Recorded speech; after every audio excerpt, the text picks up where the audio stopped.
Hello and welcome back to our Spotlight On series, a series where I bring in some local actors and local people to talk about some of the shows that are happening in our community. Why don't you guys go ahead and introduce yourselves real quick?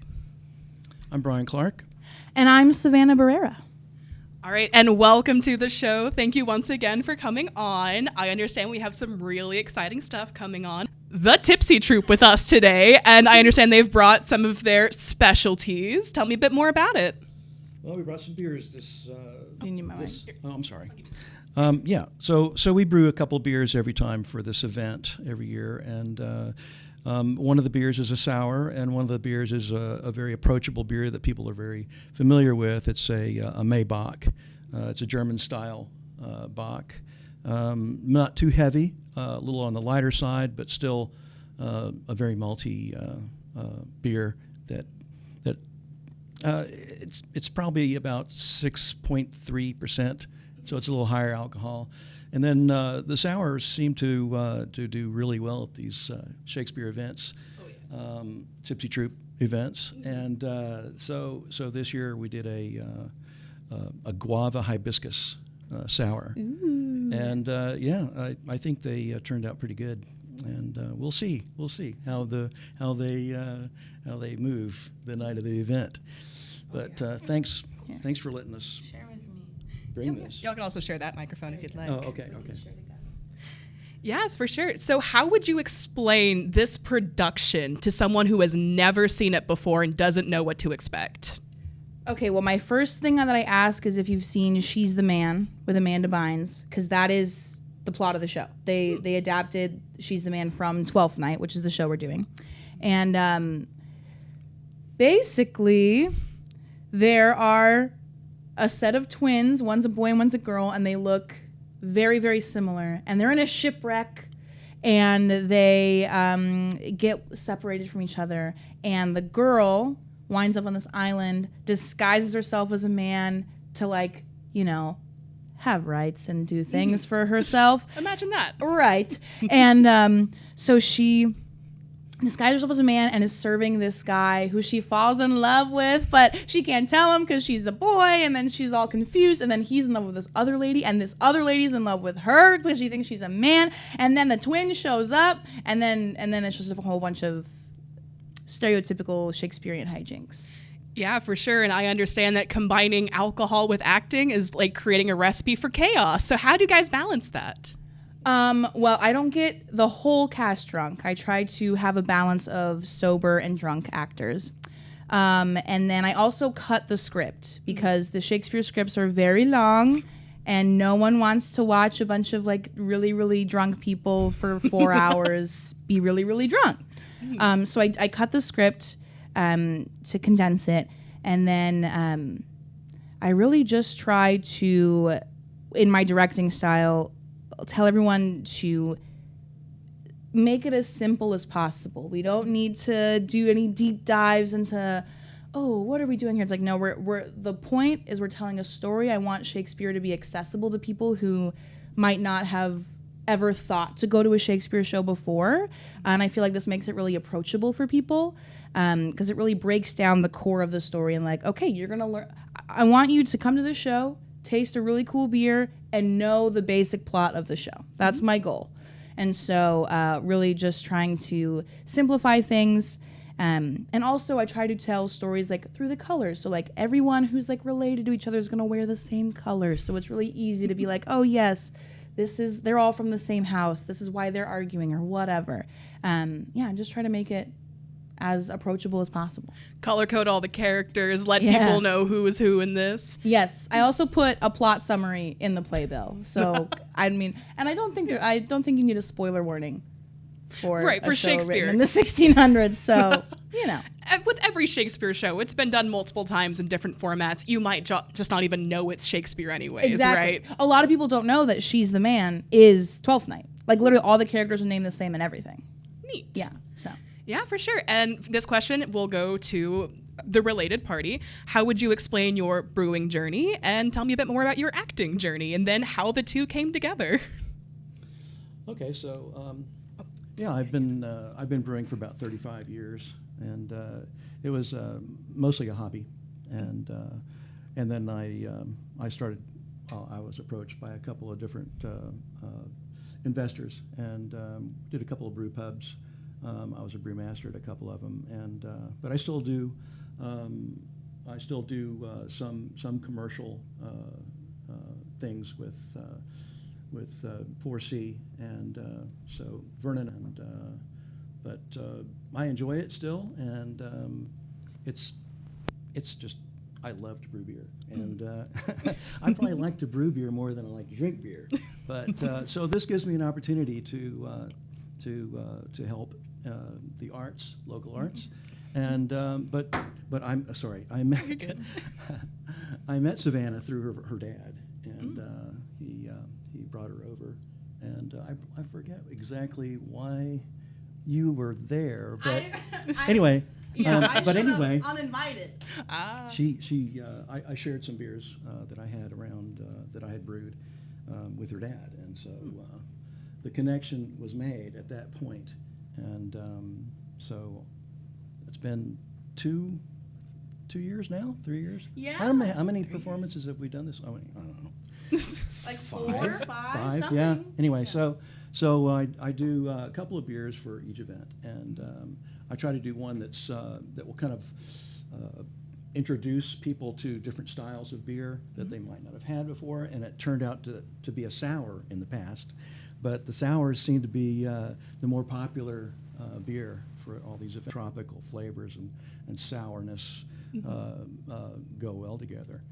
And the other beer is a Maybach, and it's a very malty beer, not real heavy, but moderately heavy, more heavy than your normal beers. It has a sweet finish, not real sweet, but semi-sweet, very malty, but very drinkable. It's a very approachable beer, and doesn't have that bitterness that a lot of people find,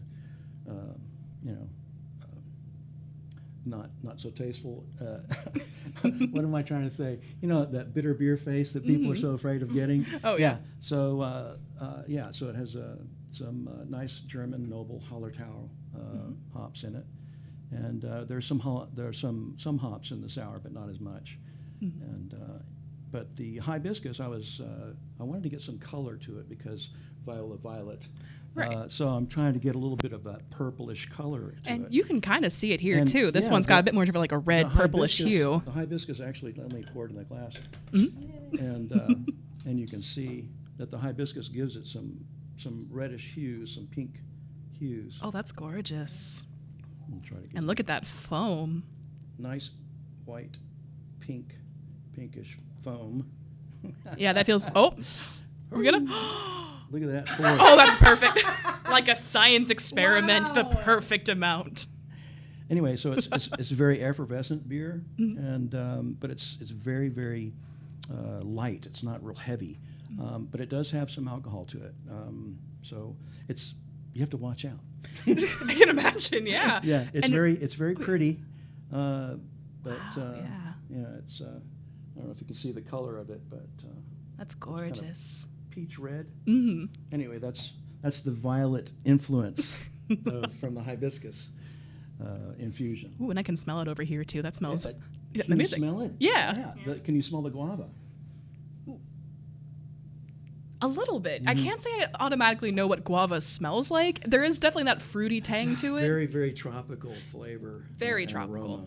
Yeah. And I really like what the guava did to it. Bath and Body Works could never. Right. And then, and then to give you some malt character, this is kind of a pretty, pretty nice malty nose to this too. Also. Kind of sweet, kind of sugary. Yeah. I wish I could be a better beer aficionado, unfortunately. I went to a beer garden a couple times, and the beer flight that I had, I was like, yeah, this one's good. This one's good too. But it's a real pretty golden color. That's straight up amber. And it's a German style that I brewed classically to the German methodology of doing decoction mashes, which is kind of an elaborate way of converting sugars to converting starches to sugars, but it really brings out the malt emphasis of the beer to do a decoction. And quick follow-up question, do you have any flavor combinations that you just absolutely adored, or any that didn't quite work out in your opinion? I don't know if I've come up with anything that was that didn't work well. I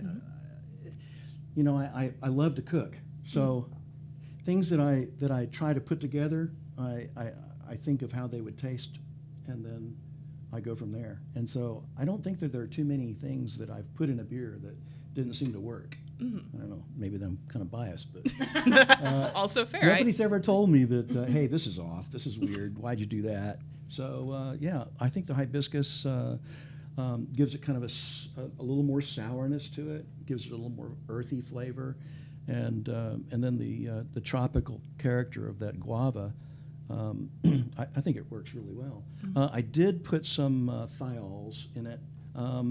It's a powdered form of a powder that was from grape skins from the Sauvignon Blanc skins, grape skins, and it interesting. It actually increases some of the tropical nature of the beer too. So there are some thiols in it, and it's all natural. It's all pure grape skin, powdered form of a grape skin.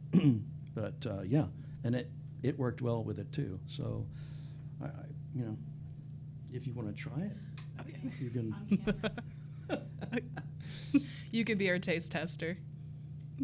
No, that's nice. Amazing. I gotta call my dad again. I'm now thinking of starting up a new series called Drunk Interviews, where I bring people in, and then further on through the interview, we see how it goes. Yeah, We'll have to do a pre-interview before that, so we can. There you go. Yeah. Practice a little bit, get used to it, and then we'll jump into it. Yeah, for sure. And circling a bit back, we got to learn a bit more about your brewing journey. Oh. You got to try it. Oh. That is a beer.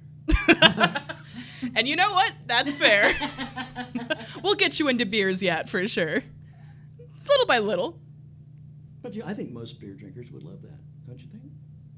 I don't know. I don't drink. That's the whole thing. You tell me. It smells wonderful. Oh, yeah. That's really nice. Like I was saying, circling back to, we've talked about your brewing journey. Tell me about your acting journey. Okay, well, I don't drink, which is how this all started. But actually, first, before I get into that, I just want to say Brian is selling himself short because he is also an artist, because this is all art, which I think is why we get along so well, because we both want to do our respective art and come together and celebrate it. And he's also like a beer encyclopedia. I think you're selling yourself short, Brian, because any question, you just like, I don't know. I'm always so impressed by the amount of knowledge and passion and care that you have. In the same way that chefs can be artists. Yeah, exactly. Yeah, I like art that is edible. That looks delicious. Yeah, look at this and tell me that that was the creative process that went into this, because you're talking about the color, the smell, all of it. That's art. So. Well. Aww. Thank you very much. Yes. Well, and then also, Brian's being kind again, because my dad just told me to show up at this man's house uninvited, did not tell him I was coming over, did not tell him why I would be even interested in coming over. But my dad was fixing some sort of something for you. My dad does technology stuff. And he comes home one day and is like, Savannah, I met this guy and he does all these beers and da-da-da-da. And I had just started the Tipsy Troupe at this point. So it was like a little baby show. And I had decided, like, okay, I'm gonna do it again. And he was like, you guys need to partner up. Like, you guys are going to get along because, like, you are, like, a real weird nerd about theater and he's a real weird nerd about beer. And, like, it's going to, you got to meet this guy. This is going to be perfect. This is, like, the perfect team. And I was like, some old guy? I don't know. What do you like, okay, I guess. I mean, And then my dad's like, I'm going to his house tomorrow. Go with me. And I was like, does he know I'm showing up? No. My dad said nothing. And so I'm like sitting in my dad's car being like, okay, I'm going to show up to this man's house uninvited. Okay. And we show up. And then, of course, he's so kind. And then starts talking. My dad brings up the beer. And then, of course, Brian's very excited to talk about it. And then my dad, not so subtly, is like, Brian, so Savannah does these shows with alcohol. You should make some alcohol for her shows. And then Brian was like, yeah, okay. And then immediately we like started coming up with names for things. We were talking about, and then Brian starts going off about, oh, well, back in Shakespeare's day, this is how they would have brewed the beer. And if you wanted to do it like historically accurately, you would use grass or hay or something. I don't even remember. I was just hay. Yeah, hay. Hay? Yes. I didn't use hay. Okay. About to say, but he knew they would hay? have. But Yeah. they used Really to good. filter beer through hay. Huh. Well, not beer, but the wort. Interesting. They would recirculate the wort through hay. Through hay. Right. And again, beer encyclopedia. Unused So hay. Okay. he just started going off about all this stuff, and I was like, okay, really, you want to do this? Okay.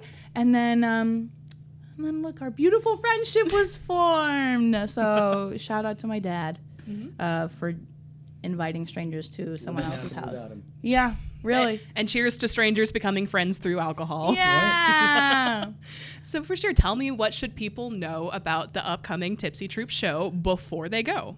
Okay, so before they go, Sort of like any specific information, where to get tickets, are they going to go to for the show? yes, you're gonna go to Carney's. We love Carney's. We have kind of bounced around a little bit and then have ended up at Carney's, and now that's our home. Aw. We live at Carney's now. And they are amazing. They also have a great food menu, which is part of why I love Carney's, because again, I don't drink, so when I'm like going out with friends, I want to be able to like enjoy myself and not just drink Right. water. So yeah, they have the full menu available. And it's a really good time. They also like serve you at your seats and stuff, so Oh, yeah. which is incredible. We love. Great venue. Yes, yeah. Oh, yeah. No, Thanks to Barry Livin for hosting this. Barry Livin? Yeah. yes. Gotcha. Yes. And his manager, Hannah. Hannah. Let's go, Hannah. Yeah, no. They've been very good, very good. And it seemed to be a really nice venue. A lot better than the previous ones, I think. I agree. The seating is great. There's lots of room. Yeah, and good seating area and good view of the actual stage. Yeah. So nobody's climbing over you to get a seat or look at the stage. And yeah, I think it's a great place. I understand it is outdoors, so people should be prepared just Yes. in case of Right. weather, but... Yes, outdoors. Yeah, and I think the biggest thing I want people to know is that you don't have to like or know about Shakespeare at all to enjoy yourself at the show. Because like I said earlier, we condense it. The goal is to make it very easy to follow. And I mean, I know my opinion is biased, but I think my friends are incredibly talented and very funny. So even if you're a little confused, you're still going to laugh, you're going to have a great time. And you'll walk out being like, oh yeah, I guess I know the plot of a Shakespeare show now. And Nice. That's exciting to me. Yeah, you learn something new every day. Yeah. All right, well, that was my last question. So thank you guys once again for being here today. And thank you for bringing these beers. Stay tuned for more. Enjoyed it.